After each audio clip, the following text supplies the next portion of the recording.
Hey, so I wanted to do a video. I don't know if want is the correct term there, but about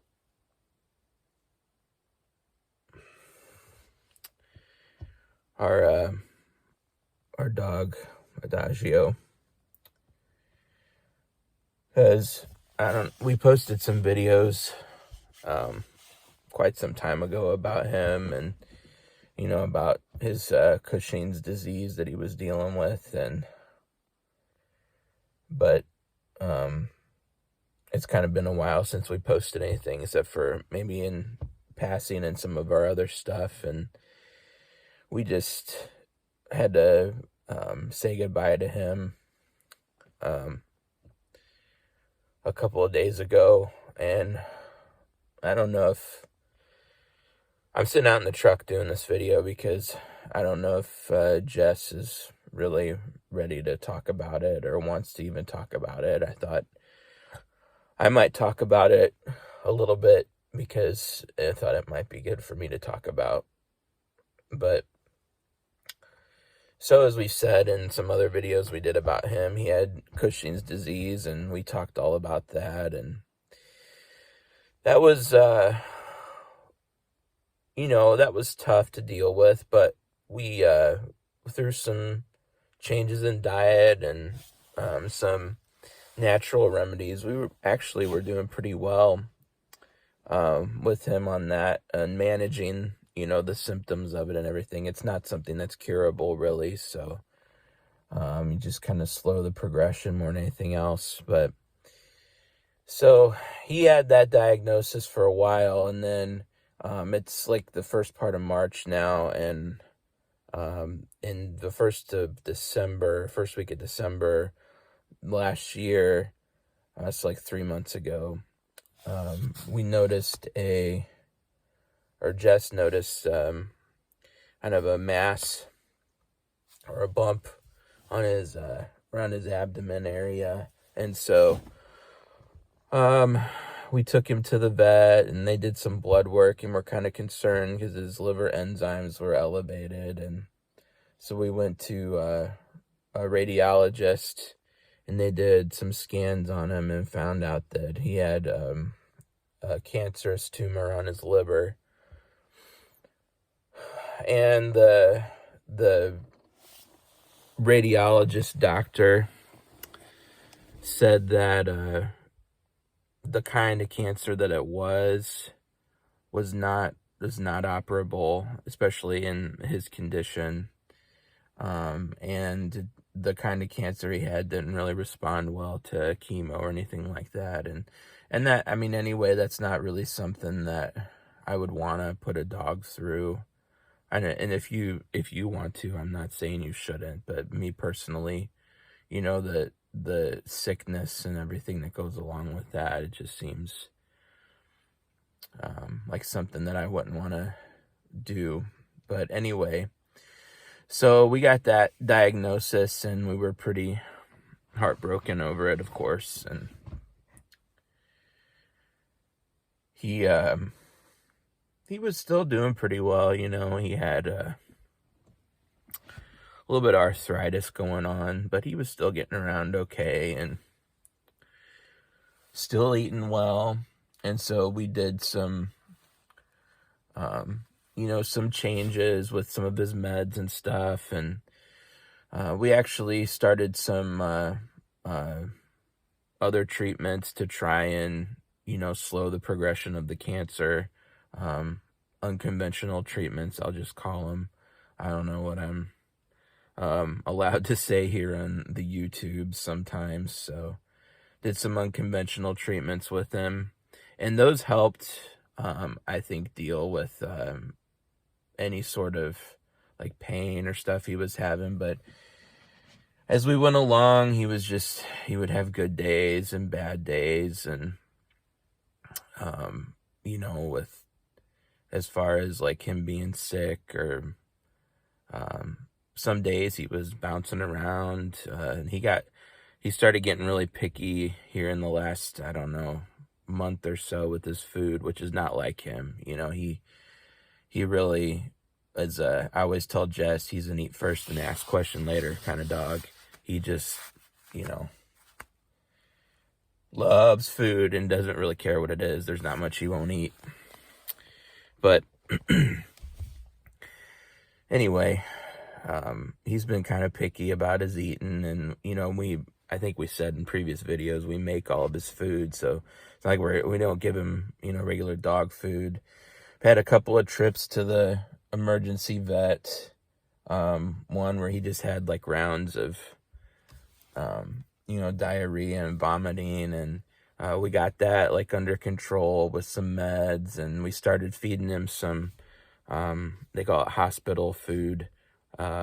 It's like really dense canned dog food to just trying to get some more calories in him, because he was just getting really like losing muscle tone and getting bony, and it just got to a point where you could tell he was just languishing, and so our vet,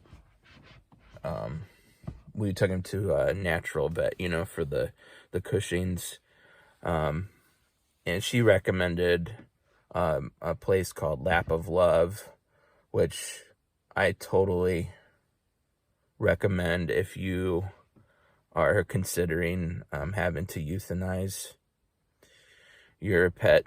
They were incredible, and they offer, it's not just euthanasia. They do offer that, but it's like an in-home vet service, and it's basically like dog hospice, where if you have a dog with a terminal illness, they'll come out and do an assessment and give you meds to help them be more comfortable, or to help with their appetite or things like that, help them get around better, pain meds, like whatever it is.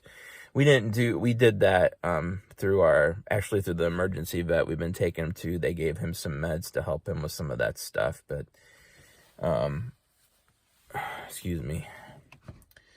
But when we set an appointment, that to just have, we knew it was probably going to be an appointment to get him euthanized, but there was always in the back of our minds we could try this and that.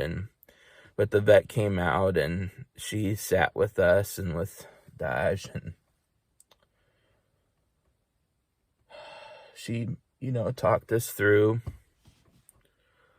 did an exam of him, and told us about his condition, and told us some things that we didn't really know, I guess, about the cancer that he had. And she said that type of cancer, the tumors just like they bleed for a while, and it kind of makes the dog anemic, and that's when they get have a bad day where they don't want to move, and they're really tired and lethargic, and they don't want to eat. They just feel kind of icky and sick.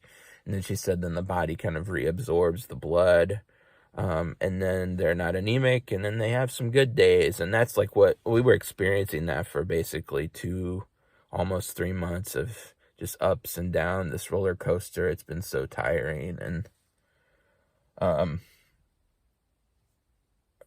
it's, I've told a few people now, it's hard to hope for and against the same thing. You want him to not be hurting anymore, but you also don't want to lose him.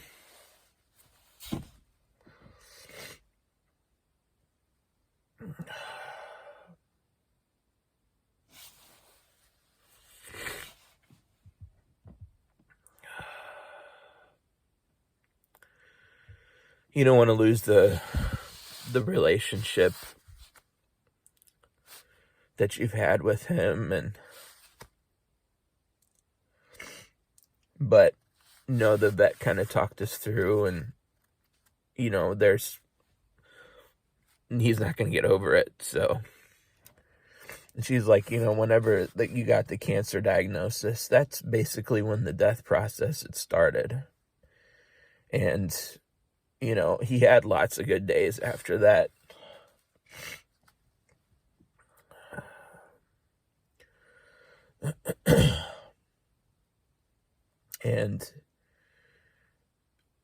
But he was starting to have a lot of bad days, like more bad days. And she said, you're taking the last worst part of the death process, and you're helping them avoid that, which is, why you choose to do a euthanasia. And I'm not saying anybody should or shouldn't do that. That's a totally up to you decision with your pet, but we chose to do so. He went peacefully, and it was hard to do. I think it was, it was hard on us, but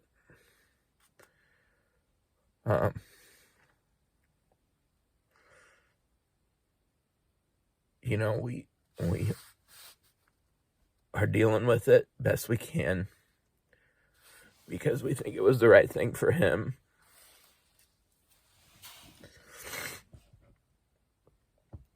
But anyway, the thing that really made us decide to go through with it, with the cancer, was that she said, as big as this tumor had gotten, and he was, you could see it, like, you can't see the tumor, but you can see, like, the bulging on his abdomen from where it was. She said, he could fall and rupture, and the tumor would bleed out, like he would bleed out and die, or, even just us picking him up could cause that to happen, which we pick him up all the time because he's been having trouble, doing steps and that kind of stuff. So even just that, it could have happened. And, it could have happened while we were gone at work for the day, and then he would be by himself and have to go by himself. And we just didn't want that. So that's kind of why we made the decision. And it's just heart-wrenching because, we worked so hard to try and mitigate, his other issues that he was having, and that was a success. And then you get this cancer diagnosis, and the last few months have just been rough, and we're trying to, work out at the homestead and do all that, and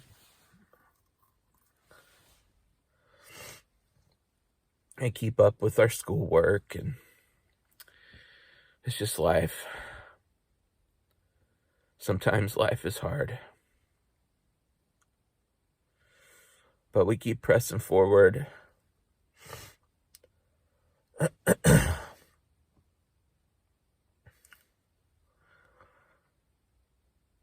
And I'm thankful that I had him for the time I did.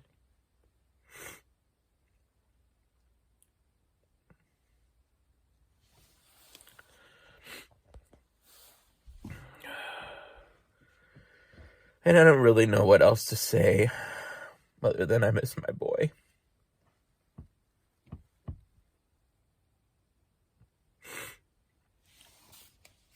So, you all that have your own pets,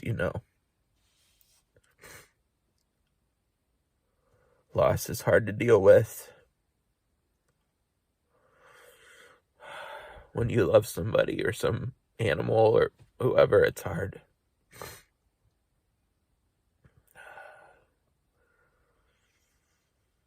But that's, if you were wondering what was going on with him, then that's what was going on. And this will probably be a long video. Maybe I'll edit out some of the tears, maybe not, I don't know. And all the ums. I'm so bad about that. But all the friends and family, if you watch this and you've reached out, and giving us kind words of support. We are very thankful for you. It means a lot, even, if we are sometimes bad at expressing it, it means a lot to us.